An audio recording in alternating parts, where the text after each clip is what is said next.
Safe. Okay. Welcome to the Wizard Variety Show. We're back. Third episode. Movies is still the topic, so I'm sorry if that brings people down. It's honestly something I love so much, so you're going to hear it in my voice when I talk about it, that it's just really exciting to me.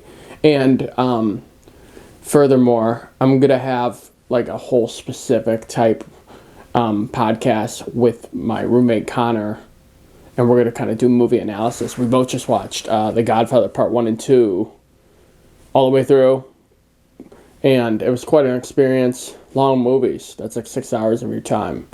And if you think about 7 hours, I know people like actually work and have 9 to 5s, but I just think about like 8 to 3 as a kid when you went to school.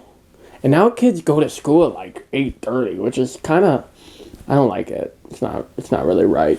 Anyways, welcome to the show. I'm Sam Beckman, your host, and we're going to be talking about unreliable narrators. Now, unreliable narrators is a common trope. It's in a lot of movies, and it's honestly a big excuse for me to talk about one, Gone Girl, which is the first movie I'm going to talk about, because I skipped over it in my last my last one, which is The Big Con, because it's kind of the same. And I finally get to talk about Amadeus, which, if you know me, recently, Amadeus is kind of an obsession. Like, I saw it in the summer, and I love it. So, let's get into it. Gone Girl.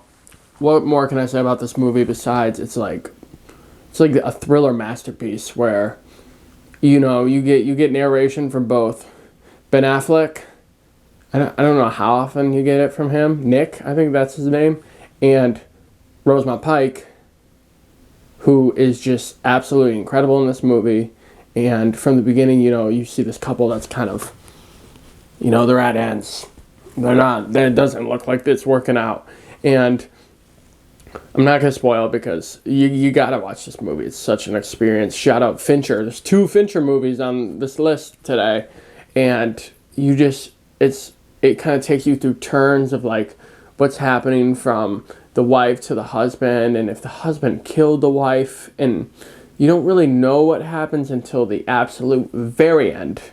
And such a journey. I remember I like to show this movie to like my friends because it is such a just fun ride, and I could honestly watch it over and over and over again.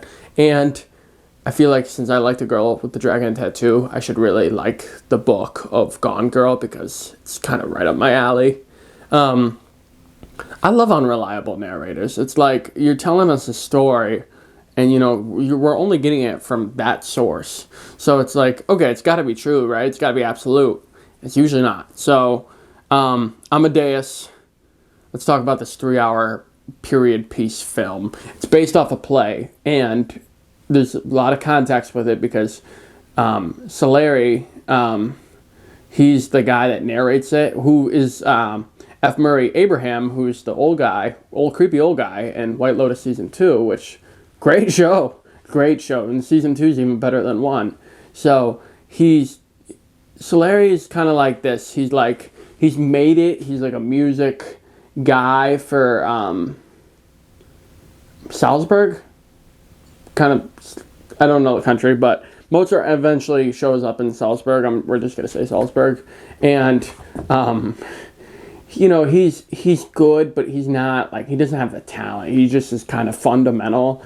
And you see this early on when, like, Mozart shows up, because Mozart is just, he's just this, what's it called? I saw a Letterboxd review. It's like, I knew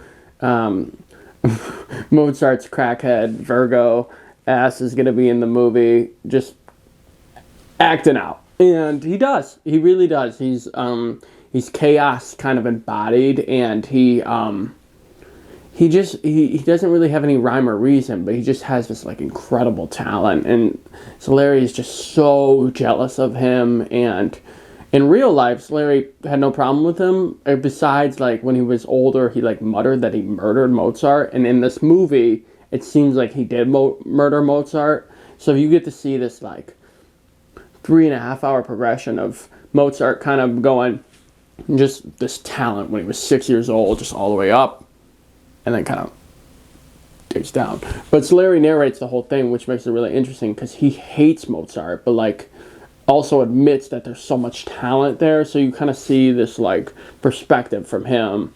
And oh my god, everything about this movie, the music. I mean, I'm a classical music fan because I was classically trained in piano, and I will tell everyone that until I die. So you're not going to stop hearing it.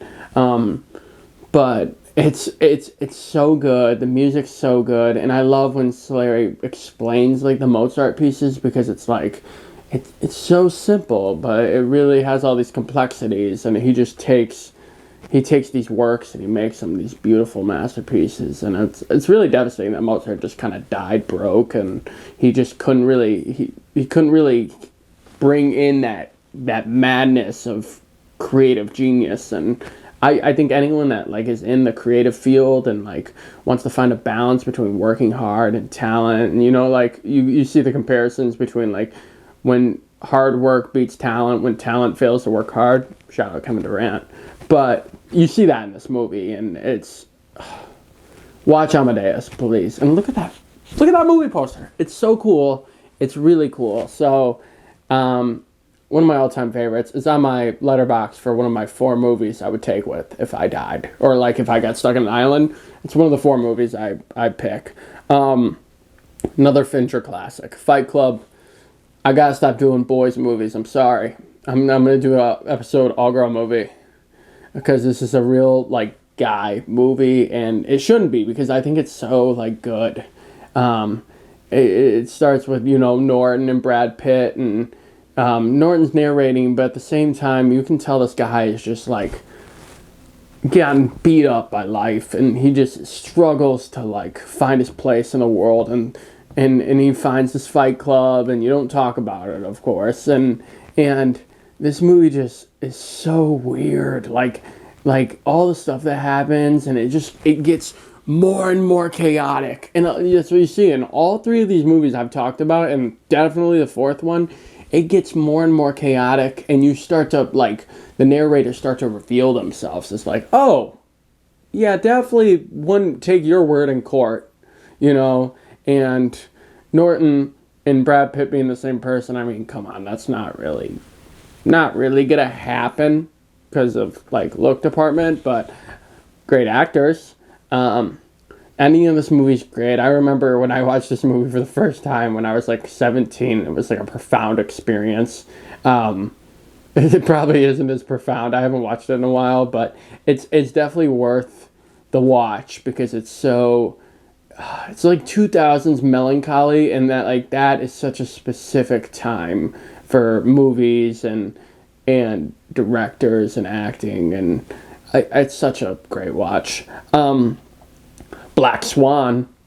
I love Black Swan, and I watched it recently, and this movie is like another like talent delusion movie, like with Amadeus, where like Natalie Portman, she like works so hard to be in the position she is, and these girls are so skinny, and it's like crazy. Like if you watch Devil Wears Prada, or this movie, like the beauty standards have so changed, and it's so good that they have changed because I think you can be beautiful at any size, and it's just wild that they had to be so skinny and not eat, and like you had to be perfect, and Natalie Portman basically starts to destroy herself and get delusional and crazy because she's trying to be perfect, and it's like, what's the cost of perfection?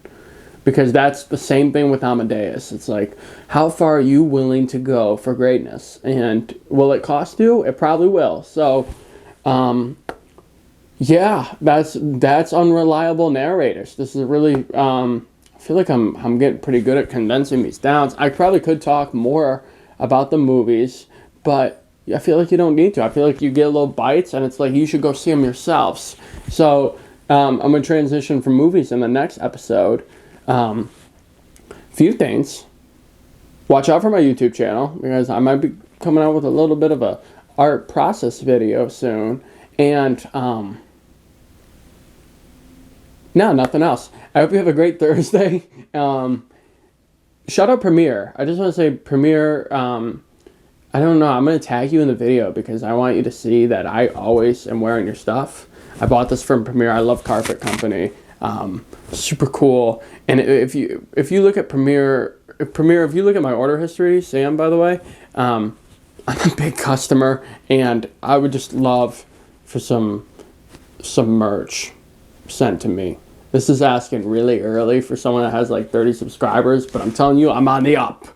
So thank you. I hope you have a great day. This is the Wizard Variety Show with your host, Sam Beckman. Follow me on Sam Beckman Art and my personal account. I don't post much, but SAMMPB, also my Webkinz name. So if you want to play Webkinz together, I'm not on it, but send me a request. Thank you. Have a great day. Peace.